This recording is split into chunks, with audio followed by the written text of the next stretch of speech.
देवर भाभी प्यार की कहानी।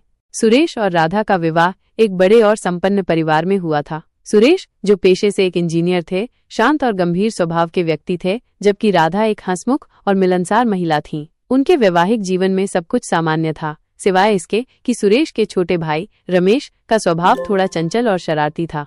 रमेश, जो अभी कॉलेज में पढ़ रहा था, अक्सर घर पर ही रहता था। वो अपनी भाभी राधा का बहुत सम्मान करता था और उनसे खुलकर बातें करता था। राधा भी उसे छोटे भाई की तरह प्यार करती थी और उसकी हर बात का ध्यान रखती थी। धीरे धीरे समय बीतता गया। सुरेश अपने काम में व्यस्त रहने लगे और घर पर उनका समय कम होता गया। ऐसे में राधा अक्सर घर पर अकेली महसूस करती थी। रमेश, जो हमेशा घर पर मौजूद रहता था, उनके अकेलेपन को दूर करने की कोशिश करता। वह उनसे पढ़ाई की बातें करता, कभी कभी उन्हें हंसाने के लिए चुटकुले सुनाता और घर के छोटे मोटे कामों में उनकी मदद करता। इन मुलाकातों और साथ में बिताए गए समय के कारण राधा और रमेश के बीच एक खास रिश्ता बन गया। यह रिश्ता दोस्ती से कहीं ज्यादा गहरा था, लेकिन दोनों में से किसी ने भी इसे नाम देने की कोशिश नहीं की। राधा जानती थी कि यह रिश्ता सामाजिक मर्यादाओं के विरुद्ध है और रमेश भी अपने बड़े भाई का सम्मान करता था।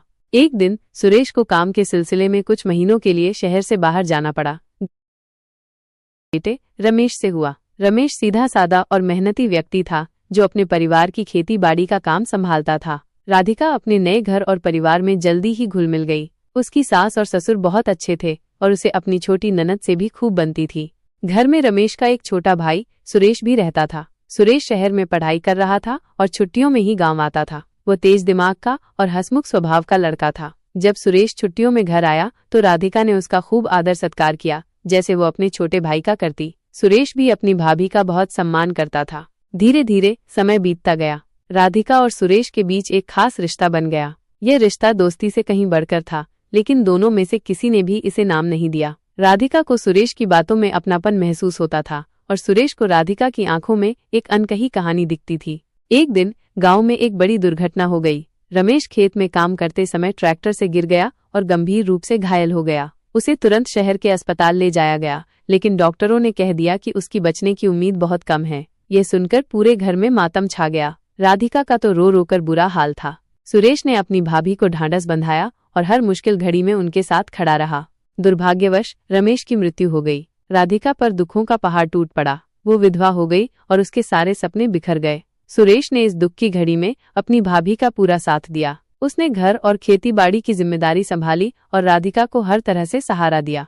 समय बीतता गया और राधिका धीरे धीरे अपने दुख से उबरने लगी। सुरेश हमेशा उसके साथ था, एक दोस्त की तरह, एक भाई की तरह। लोगों ने बातें बनानी शुरू कर दी थी, लेकिन राधिका और सुरेश ने किसी की परवाह नहीं की। वे दोनों एक दूसरे की भावनाओं को समझते थे।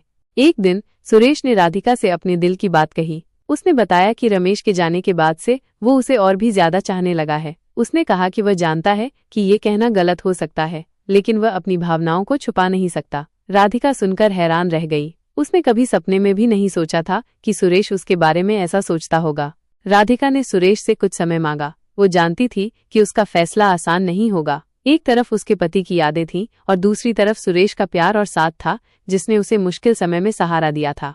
कई दिनों तक सोचने के बाद राधिका ने सुरेश से बात की। उसने कहा कि वो भी उसे पसंद करती है। सुरेश के साथ रहकर उसे शांति और सुरक्षा महसूस होती है। उसने माना कि रमेश की जगह कोई नहीं ले सकता, लेकिन सुरेश ने उसे जीना सिखाया है। राधिका और सुरेश ने परिवार के बड़ों से बात की। शुरू में तो सब हैरान हुए, लेकिन राधिका और सुरेश के प्यार और एक दूसरे के प्रति उनके समर्पण को देखकर परिवार वाले मान गए। गांव में फिर से खुशियां लौट आईं। राधिका और सुरेश का विवाह सादगी से संपन्न हुआ। उन्होंने एक नया जीवन शुरू किया।